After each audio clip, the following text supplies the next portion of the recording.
Muli po at welcome na naman sa isang oras ng mga talakayan ng mga benepisyo at programa para sa mga miyembro at aming mga pensyonado dito sa GSIS Members Hour. Good evening din po sa mga nanonood sa amin via live streaming sa www.ptv.ph. Good evening, Bo. Good evening, VP Marge. And good evening din po sa aming mga manonood.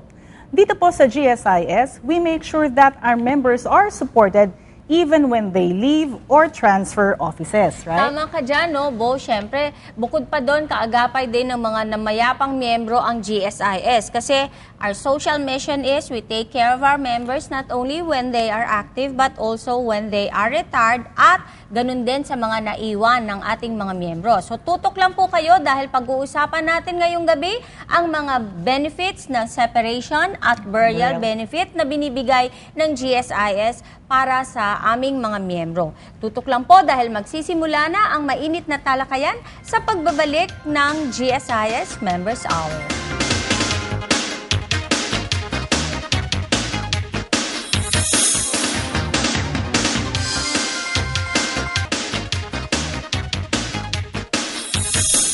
Para sa aming primer ngayong gabi, bibigyan namin kayo ng overview ng dalawang benefits na binibigay ng GSIS, ang separation and funeral benefits. Panoorin po ninyo ito.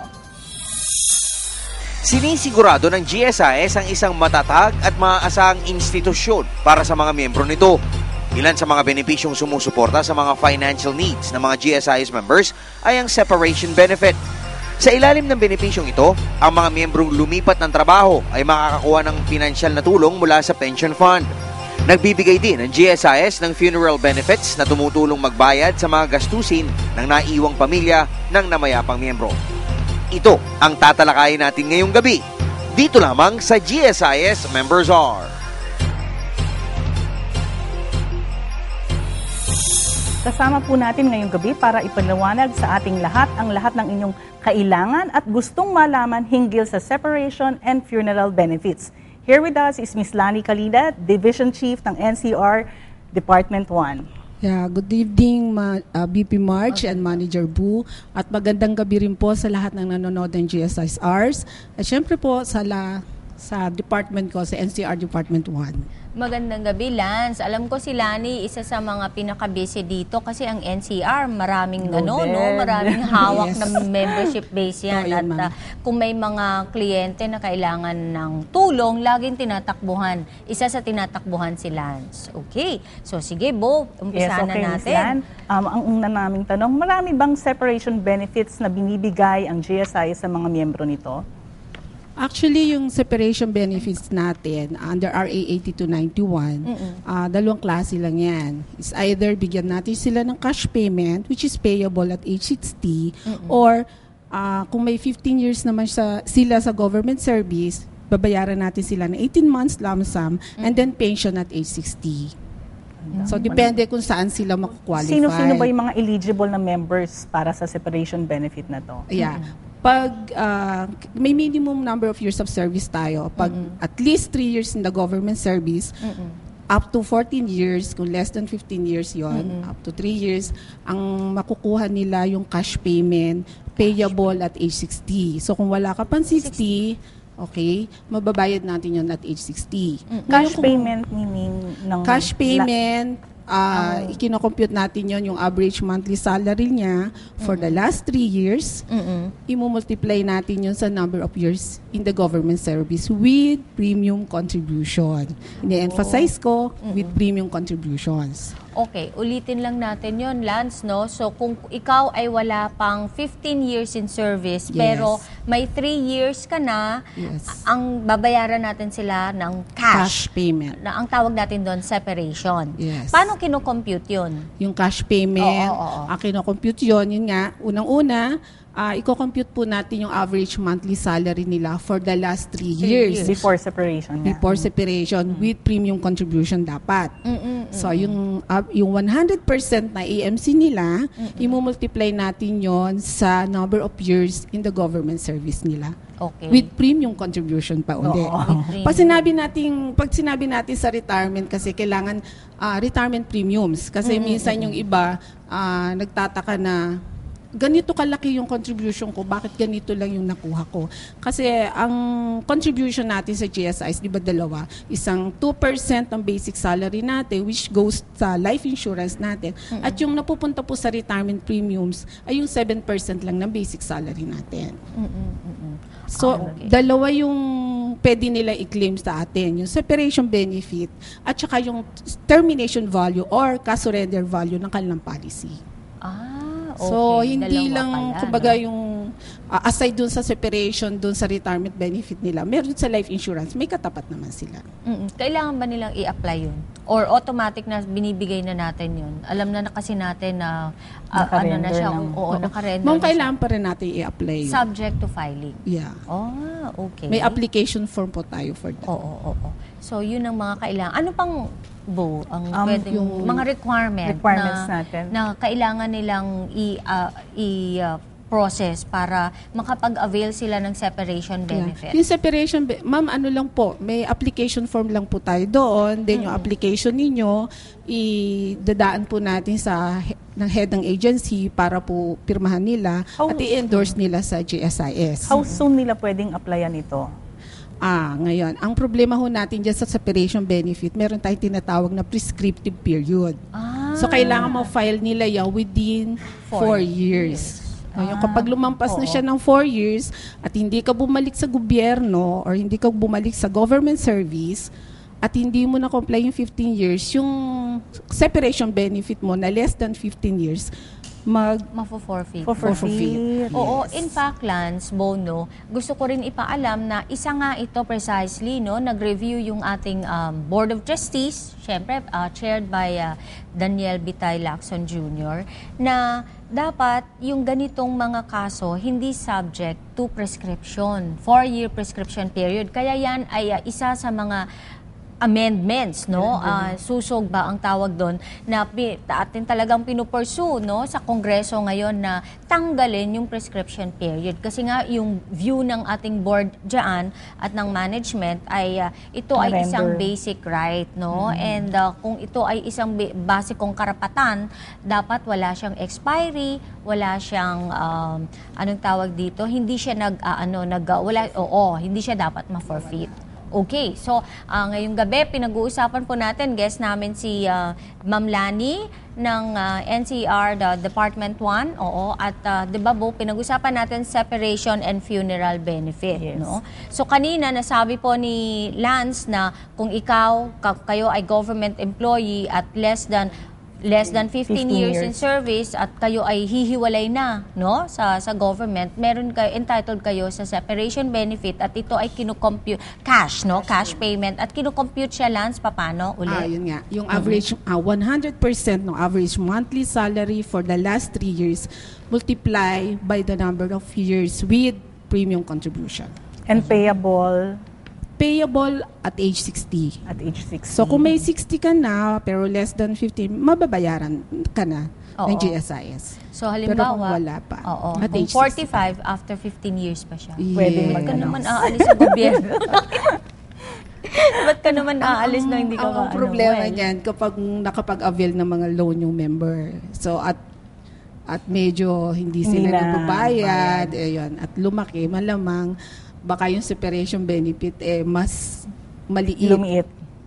Kumbaga, kailangan yung loan nila, mabayaran nila o makover ng cash value ng policy nila. Pero di ba may class na tayo? Ma'am, kasi yung class na tinatawag Sa retirement. Okay. Sige. So Lan, ang naisip ko lang, kasi yung mga magre-retire ng maaga, halimbawa age 50, nag-retire na, 10 years after, ang records nito, di inactive siya, biglang lumipat ng bahay. So they need to inform us. May ganun tayong nakalatag na proseso in case lumipat ng tirahan. Kasi automatic ba yun na isi-send natin ang cheque on the 60th birthday ng ating miyembro? Kasi they applied earlier on. Yeah. Like right now, ang existing pa nating policy is merong prescriptive period. So they applied earlier on. After 10 years, automatic ba yun na i-mail na lang natin sa kanila? May notice ba tayong pinapadala? May doon sa approval, kasi once na pinrocess namin yun, meron tayong pinapadalang approval ng kanyang separation benefit. Tapos naka-indicate doon na dapat 3 months or basta before yung age 60, kailangan i-claim niya yung sa GSIS. Kasi hindi na natin alam kung Yes. may nangyari sa kanya, Or- kung ano na yung tirahan niya, tsaka ano ba, buhay pa ba siya o hindi That's na. right. Kasi baka mamaya magbayad tayo, yung pala wala na yung miyembro. Alam mo na, marami na ngayon. That's right. Baka may encash yung check, hindi natin alam. Yun, so siguro importante i-consider ng ating mga miyembro na pag dumaan din yung ganong kahabang panahon, it's important also na keep GSIS posted Oo, sa oo, nyo, yes. whereabouts nyo. Oo. Baka lumipat na ng no? True, no? They tirahan. should keep in touch, no? Oo. Pero tayo, hindi naman tayo magkukulang sa pagno-notify sa kanila na halimbawa in 3 months time or next year, Malapit magsi-60 na, ka na, so matatanggap mo na uli. Anong pension na ba? Pension na ba ang yung cash. yung We're cash We're nila? talking of cash payment pa lang Cash, man oo, yung less than oo, 15 oo. years. So, So- definitely kailangan nila talaga inform tayo doon. At within the 4-year period, dapat ma-avail nila yun, ma-avail Lance, nila yun. ano? Pero maganda yung sinabi nyo kanina, ma'am, na kung Oo, ma-approve oo. ng Congress yun. Oo, yan yung Magalaking bagay sa atin. Oo, pinaglalaban talaga ng ating management yun, ano, na sana alisin na yung, Prescriptive alisin na period. yung 4-year prescriptive. Just like the PD 1146. Oo, tama ka lang. Nako, Okay. Iniinit pa lang po ang aming talakayan. Pero after that break, ipagpapatuloy po natin ang aming diskusyon hinggil sa separation benefits at ang burial benefits po na ino-offer ng GSIS para sa ating mga miyembro. Kasama pa rin po natin ang ating resident expert, si Ms. Lani Calida. Please stay tuned, GSIS Members Hour will be right back.